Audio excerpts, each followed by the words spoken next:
ಈ ರಾಜ್ಯದ ಗೌರವಾನ್ವಿತ ಮುಖ್ಯಮಂತ್ರಿಗಳಲ್ಲಿ ನಾನು ವಿನಂತಿ ಪೂರ್ವಕವಾಗಿ ನಾನು ಹೇಳೋದಕ್ಕೆ ಇಚ್ಛಪಡ್ತೇನೆ. ಕಾಂಗ್ರೆಸ್ ಸರ್ಕಾರ ರಾಜ್ಯದಲ್ಲಿ ಬಂದು ಈಗಾಗಲೇ 2.5 ವರ್ಷಗಳು ಕಳೆದಿದೆ. ಈಗಲಾದರೂ ಸಹ ವಿಭಜಕ ಮನಸ್ಥಿತಿಯಿಂದ ಹೊರಗೆ ಬಂದು ಒಕ್ಕೂಟ ವ್ಯವಸ್ಥೆಯನ್ನು ಕಾಪಾಡುವಂಥ ನಿಟ್ಟಿನಲ್ಲಿ ಹೆಜ್ಜೆನ ಇಡಬೇಕು ರಾಜ್ಯ ಸರ್ಕಾರ ಅಂತೇಳಿ ನಾನು ವಿನಂತಿಯನ್ನು ಮಾಡ್ತೇನೆ.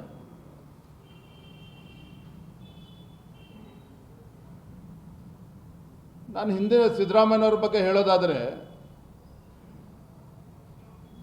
ಹೇಗೆ ಹಿಂದೆ ವೀರಶೈವ ಲಿಂಗಾಯತ ಪ್ರತ್ಯೇಕ ಅಂಥೇಳಿ ಅದನ್ನು ಒಡೆಯುವಂಥ ಕೆಲಸ ಮಾಡಿದ್ರು,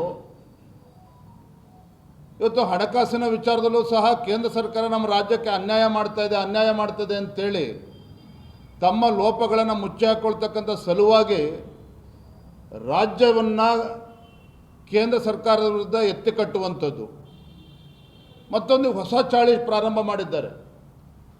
ಕೇಂದ್ರ ಸರ್ಕಾರ ರಾಜ್ಯಕ್ಕೆ ಅನ್ಯಾಯ ಮಾಡಿದೆ, ಕೇಂದ್ರ ಸರ್ಕಾರ ದಕ್ಷಿಣ ಭಾರತದ ರಾಜ್ಯಗಳಿಗೂ ಕೂಡ ಅನ್ಯಾಯ ಮಾಡ್ತಾ ಇದೆ ಅಂಥೇಳಿ ದಕ್ಷಿಣ ಭಾರತದ ನಾಯಕರ ಹೊರಟಿದ್ದಾರೆ ಸಿದ್ದರಾಮಯ್ಯನವರು. ಅಂದರೆ ಈ ಮಾನಸಿಕ ಸ್ಥಿತಿ ಏನಿದೆಯಲ್ಲ, ವಿಭಜಕ ಮಾನಸಿಕ ಸ್ಥಿತಿ ಏನಿದೆಯಲ್ಲ, ಸಿದ್ದರಾಮಯ್ಯನವರ ದೃಷ್ಟಿಯಿಂದನೂ ಕೂಡ ಒಳ್ಳೆಯದಲ್ಲ, ನಮ್ಮ ರಾಜ್ಯದ ದೃಷ್ಟಿಯಿಂದನೂ ಕೂಡ ಒಳ್ಳೆಯದಲ್ಲ, ಈ ದೇಶದ ಅಭಿವೃದ್ಧಿಯ ದೃಷ್ಟಿಯಿಂದನೂ ಕೂಡ ಒಳ್ಳೆಯದಲ್ಲ. ನಾನು ಒಂದು ಪ್ರಶ್ನೆ ಕೇಳ್ತೇನೆ ತಮ್ಮ ಮುಖೇನ ಈ ರಾಜ್ಯದ ಮುಖ್ಯಮಂತ್ರಿಗಳಿಗೆ.